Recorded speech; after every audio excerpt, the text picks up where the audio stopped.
G'day and welcome to Retire Right.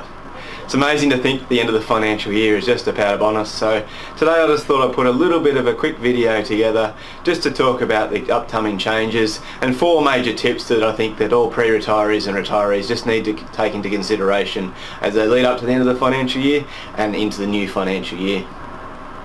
Tip 1. If you've got over $1.6 million in your pension account, you need to make an election to make the balance above that amount move from the pension account back to the accumulation account. There's been a lot of media about these sorts of things, so hopefully you've already got this in place, but just a little reminder just to make sure you do make that election. Tip number 2. Make sure you address your salary sacrifice and concessional contribution limits. If you've got an automatic regular monthly contribution going into superannuation leading up to the end of the financial year, it's critical that you address that from July onwards. Because from the 1st of July, the concessional contribution drops down to $25,000. And that includes your 9.5% SGC that your employer pays you. So it's really critical that if you've got a monthly amount that's regularly going in there, that you do address that. Because it's better to be slightly under than slightly over those new limits.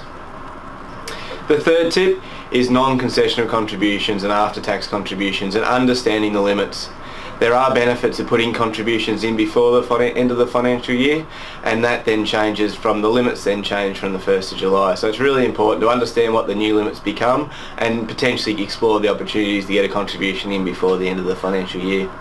The fourth and final tip is a bit of a cheeky tip. It's in relation to TTR pensions. From the 1st of July, the investment returns within a TTR go from a tax-free environment to a 15% taxable environment, unless you're able to meet a condition of release.